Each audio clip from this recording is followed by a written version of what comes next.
les ateliers de formation, les conférences, les lectures, les séminaires et tout ça là. Est-ce que ça vaut le coup? Ça vaut la peine de participer? A-t-on vraiment besoin de participer aux ateliers avant de réussir dans la vie? Ça vous est arrivé de vous poser cette question? Eh bien, dans cette vidéo aujourd'hui, je vais partager avec vous 4 raisons pour lesquelles il est indispensable pour un humain qui aspire à grandir, qui aspire à évoluer et à augmenter de la valeur à la société, d'aller participer aux ateliers, aux conférences et aux workshops. Tout. Juste après ceci.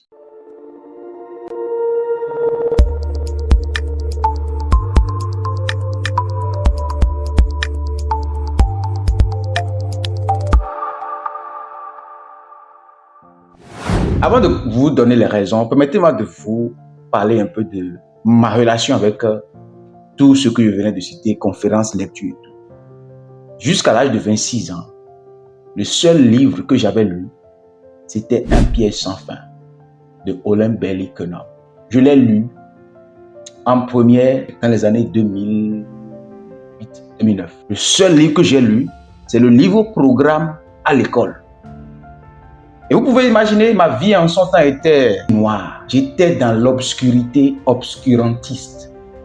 Je ne savais pas où j'allais. Je n'étais même pas sûr que j'étais un humain. J'étais tout sauf conscient de ma personne, de qui je suis, de la valeur que je détiens et de la puissance divine qui traverse ma vie. J'étais ignorant de tout ça à l'âge de 26 ans. Et quelque chose s'est passé. Des personnes m'ont rencontré, m'ont dit, si tu veux évoluer, si tu aspires à changer ta vie, prends ce livre, écoute ces enseignements, va à ces formations et je suis sûr dans quelques années, tu appelleras pour me dire comment ça a marché. Ça fait de cela 8 ans aujourd'hui que j'ai commencé cette aventure. Je peux vous rassurer que j'ai regretté toutes les fois où je n'avais pas commencé par lire dès le bas âge. Bref, allons dans nos raisons. 1. La première raison pour laquelle nous devons aller à des conférences et lire des livres, c'est parce que ça nous permet d'affronter les problèmes inévitables de la vie avec confiance et sérénité. Vous savez, la vie dans laquelle nous sommes, on ne peut ne pas avoir de problème.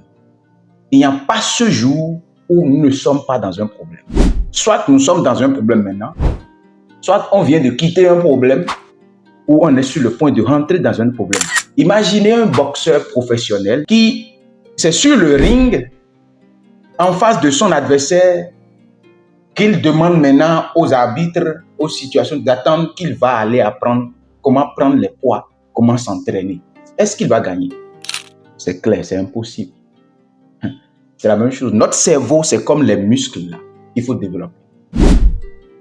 Et les seuls moments pour un champion de développer ses muscles, c'est avant le combat, c'est avant l'adversaire, n'est-ce pas? Or, on a dit au départ que la vie est remplie de problèmes et qui ne vont jamais finir, ou remplie d'adversités. À quel moment nous devons nous-mêmes aussi nous préparer face aux adversités inévitables? C'est avant ça. Et qu'est-ce qui nous aide à faire ça? C'est les livres, les conférences, les formations. Si on ne développe pas les muscles de notre cerveau face aux adversités, nous serons anéantis. James Allen a dit, la volonté d'agir face à des situations données survient du savoir qu'on peut poser des actions et agir. Ça s'apprend seulement quand on est dans les moments de calme. C'est le moment où il faut aller apprendre comment surmonter les problèmes au lieu d'éviter les problèmes. Raison numéro 2. Nous avons naturellement été dotés de la capacité de regarder et d'entendre. Mais je peux vous rassurer que la capacité de voir et d'écouter n'est pas naturelle. C'est des choses qui se développent de façon intentionnelle. Tout le monde regarde, tout le monde entend, Mais seuls ceux-là qui sortent de leur zone de confort et vont apprendre à lire, à se faire former, sont aguerris pour déterminer que dans ce problème, dans ce que tout le monde appelle problème là, eux, ils voient l'opportunité dedans. Ce que tout le monde entend et dit, ça ne sert à rien, eux, ils ont la capacité d'écouter parce qu'ils sont basés sur le principe, les choses visibles proviennent toujours des choses invisibles. Toujours. Les entrepreneurs sont des personnes qui ont la capacité de voir l'invisible dans le visible. Ils ont la capacité d'écouter le silence dans les brouhahas. Ça se développe uniquement lorsqu'on va à des conférences, lorsqu'on va à des séminaires, lorsqu'on va à des ateliers de formation et lorsqu'on lit. Troisième raison, c'est que ça nous permet de rencontrer les personnes qui réfléchissent comme nous, qui vont là où on va, qui ont été là où on veut aller et qui ont des expériences uniques à partager. Écoutez, je n'ai pas vite compris cette affaire aussi. On a tendance à dire que je réfléchis d'une façon, mais personne ne me comprend là où je suis. C'est normal. Comment vous pouvez rester parmi les personnes qui vous connaissaient quand vous étiez petit jusqu'à l'âge que vous avez maintenant, mais avoir de vos idées là et espérer que ces personnes comprennent ce que vous pensez, tel que vous réfléchissez. Ils ne peuvent pas comprendre ce qui vous arrive dans votre tête. Il n'y a que des personnes qui réfléchissent comme vous pour comprendre vos rêves aussi faramineux que vous avez. Mais le problème, c'est que vous refusez de sortir de votre zone de confort. Vous refusez de laisser vos bons amis qui ne sont pas vos vrais amis. Et vous dites que ce que je connais déjà, c'est mieux. C'est mon expérience qui compte. Mon frère, il y a ton expérience qui compte, mais il y a aussi l'expérience des autres parce que tu n'es pas seul dans le monde. Donc les personnes qui réfléchissent comme toi vont là où tu vas, se retrouvent toujours à un endroit précis. Soit des ateliers, des conférences, ou se retrouvent dans des livres. Si tu restes toujours parmi ces personnes qui te connaissaient, qui n'ont aucune confiance en elles-mêmes, avant de l'avoir en toi, le grand rêve que tu as là, ils sont des experts dans la destruction des rêves. Je peux te garantir que si tu n'es pas dans l'environnement qu'il faut actuellement, peu importe le talent que tu as, ils vont te détruire, t'anéantir, semer des doutes en toi, parfois au nom de Dieu, pour dire à la fin que tu n'es pas humble. Donc, qu'est-ce qu'il faut faire? Il faut fuir ces personnes. Aller à des conférences te permet de développer de nouveaux réseaux, de connaître de nouvelles personnes qui réfléchissent comme toi, qui rêvent fous comme toi. Les meilleures personnes qui sont en train de m'aider aujourd'hui, qui sont en train de me guider, de m'aider à évoluer, qui sont en train de m'offrir des opportunités. C'est quand je suis sorti, je me fais former, que j'ai rencontré des personnes avec qui j'ai noué des relations qui n'hésitent même pas à recommander mes services. Pourquoi? Parce que j'ai dû quitter là où j'étais, où je faisais les efforts dans le vide. Sortez. La dernière raison pour laquelle nous devons sortir, ça va choquer beaucoup d'Africains francophones, je le sais.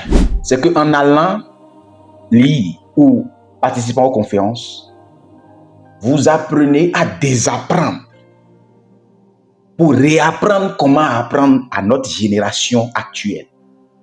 À l'ère de l'intelligence artificielle où les choses changent à la vitesse de l'éclair, celui qui va se détruire vite, c'est celui qui ne sort pas pour aller apprendre des autres personnes. Et il y a certaines personnes qui disent, mais je connais déjà ce qu'on veut dire là-bas à la conférence. Qu'est-ce que je vais participer à ça encore pour faire? Mon frère, tu ne connais rien. Le simple fait de raisonner comme ça est la preuve que tu n'as encore rien compris du processus de l'apprentissage. Celui qui veut évoluer et aller loin, comme m'a appris un de mes apprenants la dernière fois, doit apprendre à se faire former continuellement. Pas continuellement, mais continuellement. Il y a une grande différence entre ces deux mots. Chers amis, nous vivons à l'ère de l'intelligence artificielle où nous avons le devoir de développer le discernement. Mais ça ne peut jamais se passer si on reste là où on est toujours resté, si on parle comme on parlait et si on ne connaît que ce qu'on connaissait. Personne ne peut apprendre ce qu'il pense qu'il connaît déjà. En Afrique francophone, on nous a appris à être bornés, à s'agglutiner sur seulement ce qu'on connaissait. Voilà pourquoi on est ce qu'on est. On est au même niveau. Malgré les jolis français qu'on parle, on est toujours stagnant. On est toujours dans la même médiocrité. Parce que quand on sort, on ne se laisse pas toucher. Quand on suit les vidéos, on entend seulement, mais on n'écoute pas.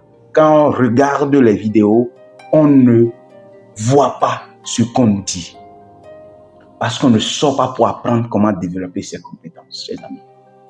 Bientôt, LinkedIn organise un événement que si vous êtes intéressé, il faut participer, pour réseauter, pour rencontrer de nouvelles personnes. Un numéro peut changer votre vie à vie. Si vous sortez, vous payez de l'argent surtout pour vous faire former. Je suis Apollinaire Apostix Kekere, linguiste de formation, enseignant transformationnel, penseur critique, formateur en anglais parlé pragmatique. Rappelez-vous toujours de ceci, vous n'êtes jamais seul. Une personne plus Dieu fait toujours la majorité.